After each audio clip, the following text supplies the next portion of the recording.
kemudian yang berbeda itu, yang compare ya, kemudian yang berlawanan ya, contrasting ya, comparing, confirming, comparing, contrasting. Nah itu akan kaya ya.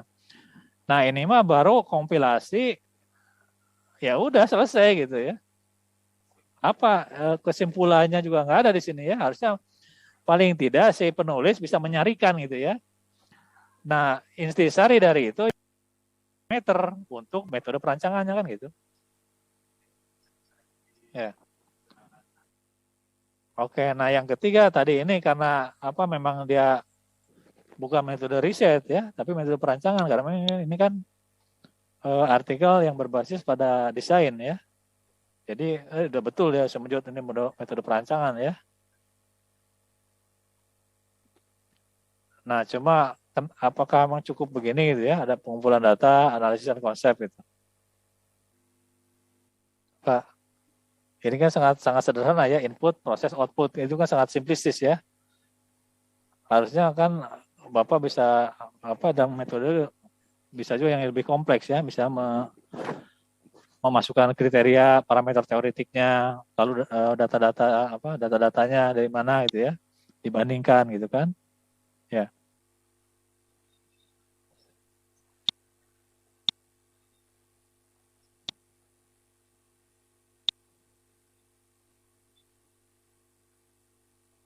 Oke, ya inilah ini tadi metode perancangan ya. Oke, saya kira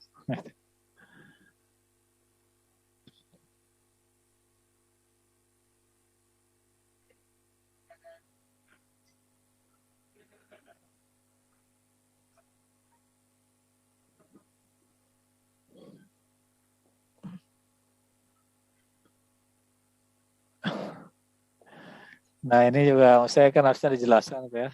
Masih di sini di metode itu harusnya apa sih yang akan dibahas tuh ya. Ini kan cara berpikirnya seperti ini gitu ya. Lalu komponen-komponen apa sih yang akan dibahas gitu ya. Di sini ada apa? Komponen yang ada konsep tapak. Kemudian apa? Bentuk, ruang, struktur, stilitas. Oke, 5 faktor itu ya yang akan dibahas. Nah kan ini harusnya kembali ke tadi Pak Himawan, bisa apakah tadi ini karena memang teorinya miskin gitu ya. Jadi ini pun bisa kemana-mana gitu ya. Apa Bapak tadi kan belum mengkritisi yang ini Pak, konsep tapaknya Pak. Ada nggak Pak? Misalnya apa nih Pak?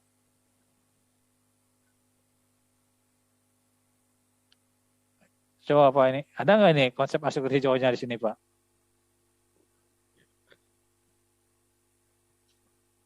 Nggak ada Pak, ngejelasin itu doang, sirkulasi.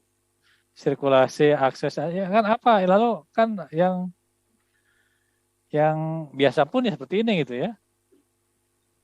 Harusnya kalau mau konsep asuransi hijaunya dijelaskan dari soal apa misalnya ini bahwa misalnya tapak ini berorientasi pada pejalan kaki ya, meminimalkan apa kendaraan, menggunakan polusi dan sebagainya itu kan.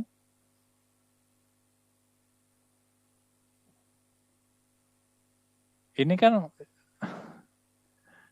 ya kecuali paling ini ya vegetasi ya sedikit tapak. Ini aja bang yang ini ya. Iya. Ya tapi apakah itu tadi terlalu sederhana kan untuk mengkonstruksi bahwa asur hijau itu hanya dengan vegetasi gitu kan? Apakah seperti itu? Ya tapi kan soal tadi sumber daya yang sedikit energi, hemat energi dijelaskan dalam konsep tapak Pak. Menurut Pak Himawan, Pak ini cukup nggak ini Pak? Menurut saya sih, ya, ya. sebenarnya pembahasannya harus kembali ke arsitektur tadi Pak. Tapi Iya. Pembahasan zoningnya masih membahas zoning yang konsep tapak seperti reguler. Ya jadi saya tadi Pak, jadi tadi Pak Himawan nanti ya, memang ini bisa berkilah gitu ya, karena di teorinya juga miskin gitu ya, sehingga Padahal teori itu kan sebagai panduan, Pak. Teori ini nanti kan diturunkan menjadi parameter-parameter teoritik, kriteria, ketika bicara struktur hijau kan. Ya. Nah, bicara struktur hijau, di tapak kan sudah mulai gitu ya, saudara kan. Apa sih unsur-unsur apa yang mencerminkan struktur hijau dalam tapak gitu. Nah, di sini saya tidak cukup. Nah, nanti Pak Himawan bisa mengkritisi itu, Pak. Ya. Bisa mengkritisi banyak kekurangan di konsep tapak apa gitu yang berkaitan dengan struktur hijau gitu.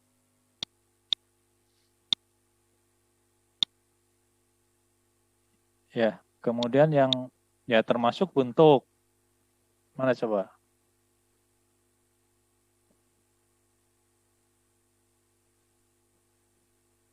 Apa kaitannya bentuk dengan struktur hijau, Pak? Iya. Hah? Ada kan? Ya. Dia merujuk pada mode yang dinamis ya. Tapi apakah bentuk tidak kaitan dengan struktur? Karena ada juga kan segi bentuk, Pak. Ya. Ya. Jadi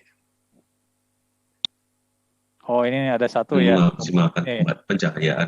Pencahayaan ya, ini ya, pembuatan ruang kosong di tengah. Ada semacam apa? Plaza ya, void di tengah ya. Ya, jadi misalnya ini harus dieksplor, Pak ya. Jadi tadi ini penghawaan alami kan. Nah, ini harusnya maksudnya tadi Pak, jadi Bapak Pak Himawan bisa banyak banyak mengkritisi ini. Maksudnya kritisnya apa ini tadi dengan teori tadi gitu Pak ya. Dengan parameter-parameter struktur hijau, apakah nih konsep-konsep tapak, konsep bentuk, konsep ruang sudah memenuhi kriteria struktur hijau tidak gitu ya. Nah, kriteria struktur hijaunya dibangun berdasarkan teori yang komprehensif itu Pak. Tidak hanya 1-2 pandangan itu ya. Itu Pak Himawan. Jadi dengan belajar itulah nanti kita bisa menulis yang lebih baik gitu Pak.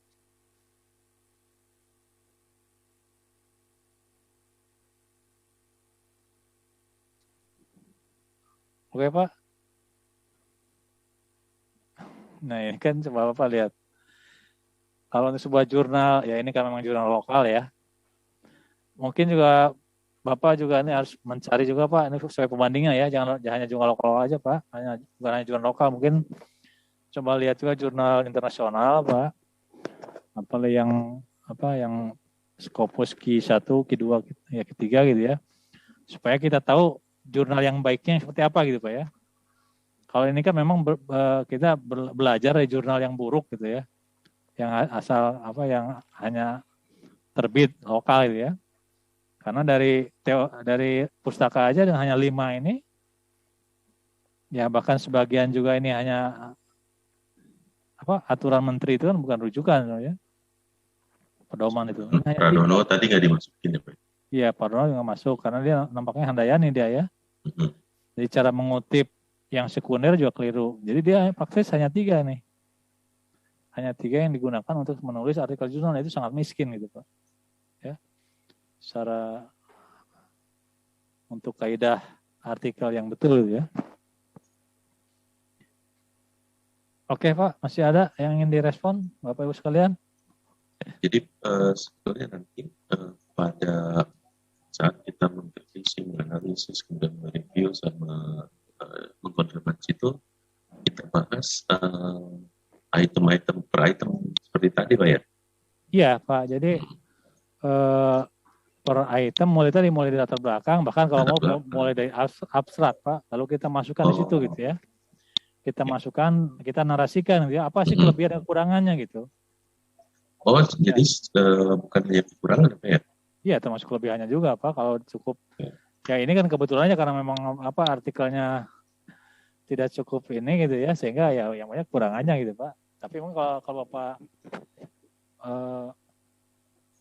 melihat artikel yang Q1 mungkin ya itu bisa melihat gitu ya bagaimana ketajaman analisis dari sebuah artikel gitu. Jadi intinya tadi Pak Bapak membahas langsung ke teksnya gitu Pak, satu persatu gitu ya, komponen-komponennya. Siapa?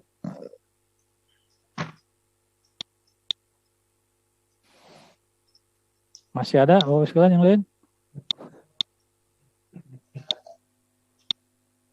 Ya, untuk kategori jurnal bebas Pak. Kalau ini kan berbasis desain. Tadi Bapak sebutkan ada berbasis riset, berbasis Iya. opini, itu bebas ya. Iya. Ya. Boleh Bos, tapi saya sih kalau bisa gitu Pak, yang supaya Bapak juga Desain. bisa mengenali ini berbasis yang riset gitu Pak ya. Oh, oke. Nah, yang Recommended. ya recommended berbasis riset gitu. Dan juga ini Pak, mungkin juga bervariasi ya. Jurnal yang di jurnal yang di review-nya mungkin tadi di jurnal nasional gitu ya. Tapi Bapak punya pembanding dari jurnal lain yang lebih bermutu gitu, yang lebih kredibel ya. Yang jurnalis internasional misalnya gitu Pak. Ya. Kalau tadi Bapak sebut ada Scopus, ada View 1, seperti itu ada contohnya nggak Pak Onegi? Ya banyak Pak, banyak bisa di. Itu memang nama webnya di Scopus gitu Pak? Iya. Bapak udah ini belum di apa? Bisa ini ya punya akun Scopus nggak? Belum Pak. Ya kalau nggak di Google Scholar aja Pak lah ya. Oh, Google Scholar. Google Scholar juga kan bisa juga dicek Pak. Ya. Di situ kan ada artikel-artikel bisa di download yang PDF Pak. Ya, baru aja tadi diterangkan sama Bu Putin. Bentar, oh ya Putin ya? Iya, baru tahu di Google Scholar.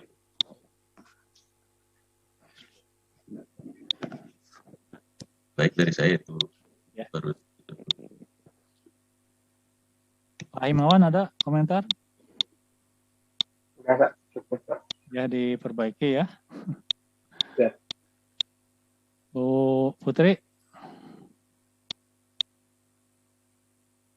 Ada bermasalah itu sinyalnya kan tadi ngabarin di grup. Oke, berarti untuk pertemuan hari ini cukup dulu Pak ya. Nah minggu depan giliran siapa Pak minggu depan? Kalau saya siapa? Oh Pak Dwi ya, mangga Pak Dwi atau tolong di. Putri dulu Bang. Mangga silakan diskusi. Ya. Tolong sehari sebelumnya supaya Himawan dikirim juga ya, dikirim dulu supaya saya juga bisa meresponnya gitu. Oh ya. Oke. Ya. Terima kasih Pak. Oke, saya kira pertemuan hari ini cukup dulu di sini. Terima kasih. Assalamualaikum warahmatullahi wabarakatuh. Waalaikumsalam. Tetap sehat dan semangat. Amin. Atur nuhun, Pak. Assalamualaikum. Waalaikumsalam. Salam.